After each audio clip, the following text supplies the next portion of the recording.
6. A growing obsession. Marvel. So I'm a supreme being, so what? Under edit by Foolish Sociopath. 9.9K 14,377. Advertisements. As Mominga walked past the hallways of Nazarick whilst reminiscing and hoping for his guildmates to show up one last time before the game's fateful inevitable end, he finally reached the gates of judgment. The golems of Lemegeton stood as one of the last lines of defense before the gates to welcome any intruders who might trespass upon the guild's grounds. Made from prismatic ores that the guild had acquired from the 7 hidden mines. The gates were a majestic set of double doors that were over 5 meters in height and covered in intricate carvings. The left side was shaped into a beautiful goddess, while the right was made to resemble a cruel demon. So realistic was their design that even from across the room, one felt like they would attack. With a final sigh, Mominga opened the gates and entered the throne room of Nazarick. Due to the dramatic flair that everyone in the guild possessed as well as the members' knack for role-playing, the throne room certainly reflected such tastes. Consisting of flags and majestic thrones for each of the members as well as the hard-earned world item, the throne of kings that lay at the end of the hall. Beside the throne of kings lay Tabula's masterpiece, the guardian overseer Albedo. The perfection that Albedo embodies was a testament to the crazy amount of dedication and effort Tabula put in order to perfect her. Mominga took his seat at the throne of kings with the staff of Ains Oalgown hovering beside him, the position reserved for the guild master according to the roleplay the members were gunning for. He opened the flavor text that Tabula had inputted for Albedo, displaying a massive 40-page text.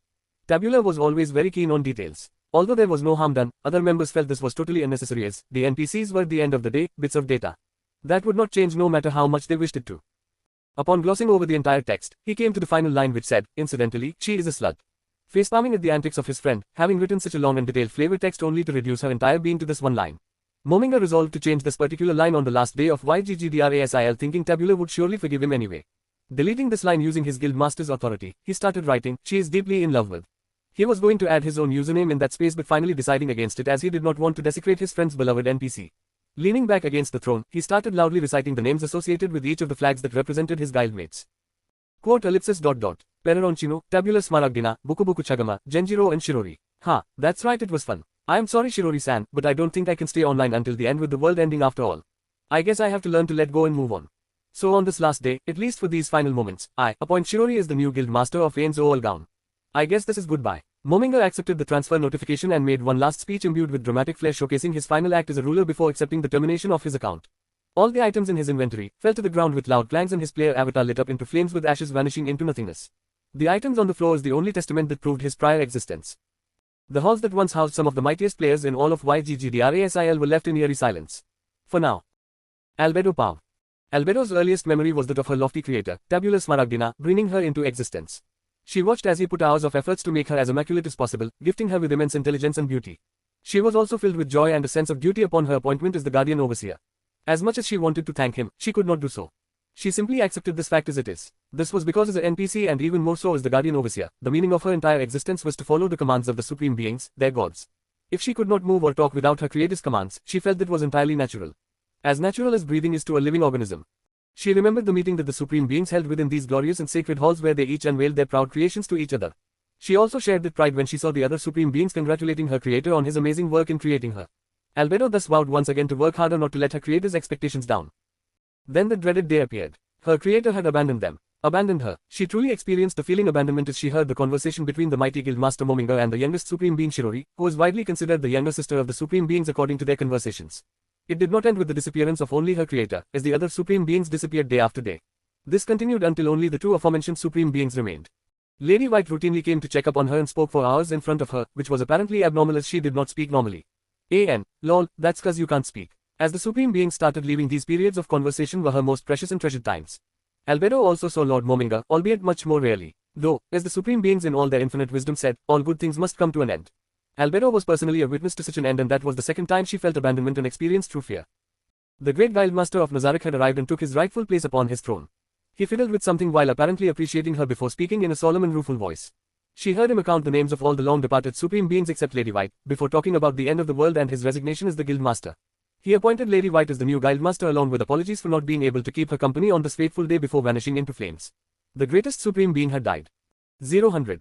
As if to allow her to express her emotions of her own will for the first time in the entirety of her existence, she felt the constraints that bound her loosening. She was no longer wearing the mask of an ever-smiling face as she screamed and let all the emotions she had felt. She had many questions. Did the supreme beings leave because they were unsatisfied with the NPC's meager capabilities? Did the loosening of her constraints signify the definite departure of the supreme beings? She did not know. That was until she had the mighty gates of judgment opening for the second time today. As she quickly composed herself in the split second, making herself look like the capable and presentable guardian overseer she was, Albedo tuned around to witness the presence of the last supreme being who had never abandoned her. Lady White entered along with the Pleiades and the butler Sebastian. That split second upon gazing at the spider goddess allowed Albedo to confirm what must be done. She had to make Shirori-sama the only rightful ruler of Nazarick and keep her beside them or rather beside her. Forever. Lord Mominga might be a traitor for abandoning them, but he made her work a lot more easier by appointing Lady White as the guildmaster before his departure. Although she did not know when the world was ending, she will find a way to prevent it so she can remain with her lady. So basically, Mominga left the space blank after writing, she is deeply in love with. It can be assumed that Albedo was like the other NPCs before Mominga fiddled with her settings, so she was loyal to all the supreme beings. So when the supreme beings abandoned them along with the blank space in that sentence along with Shirori being the last supreme being, that awakened our natural born yandere that is Albedo. 7. What? Marvel. So I am a supreme being, so what? Under edit by Foolish Sociopath. 9.6K 12,370. Advertisements. I was walking past the conference room as I realized that I was late. I had promised to meet Mominga before the final moments of the game. Of course he did not know that this Nazarick would not truly disappear and this would simply be a new beginning in a new world. When it comes to new worlds, I can already be considered a veteran. This would after all be my second trip to a brand new world. I checked the timer on my status screen which showed 0:04. The transmigration had already occurred. I truly did not feel any difference like Mominga had as YGGDRASIL was already a living and breathing world for me. I had already abused my administrative skill to gather items and supplies. These were just some of the minor preparations I had made for my eventual travel to the new world. After all, I was an anomaly. Even though Nazarick truly overpowered the new world, I could not guarantee things would remain the same. What if Potimas or someone else suddenly appeared in the new world? So, I could not rely on my foreknowledge of the plot and instead only use it as a reference. Anyway, I don't plan on doing much. Let Mominga handle all the annoying stuff while I laze around like the shut-in that I am, *0. Is that Sivas in the Pleiades? Shouldn't they have gone with Mominga to the throne room? Well, I guess the butterfly effect is already starting to act. Anyway, there's no harm done with this minor stuff. Upon seeing me, they immediately bowed down. Well, I am their supreme being, after all. I typed, "Follow me," with a thought into the chat software which was still active for some reason. If it was still working, it would make my life a whole lot easier as I won't need to write down whatever I want to say, every time I want to say it. As you wish, Lady White. Sebas replied bowing with one hand in front of his chest. It seems they got the message. Phew, good for me. I calmly walked past Sebas and the Pleiades keeping my eyes closed as usual as they started to follow behind me. I didn't want to obliterate them as they were now my servants after all. We walked calmly until we reached the gates of judgment as I soon stopped before Sebas opened the gates to the throne room.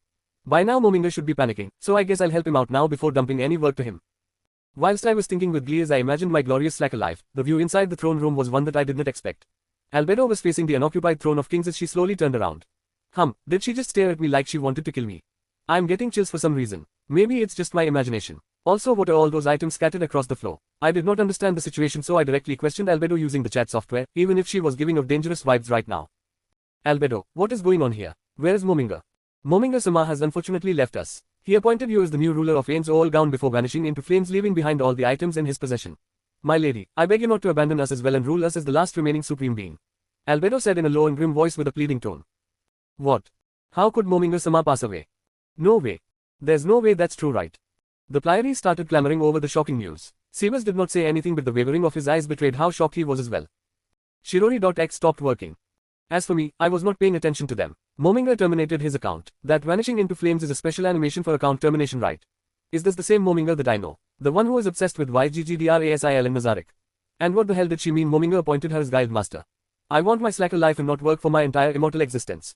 Mominga, you betrayed me. Wait, no way. Is that why Albedo looked like she wanted to murder me? Don't tell me he changed Albedo's settings to, she is deeply in love with Mominga, before leaving.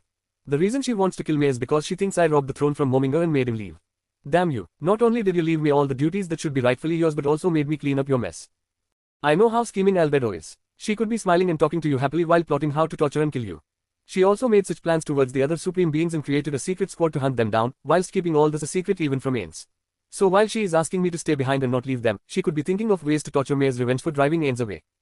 Okay, calm down. I am immortal. Nothing can harm me. Not even a demon with more intelligence than both my lives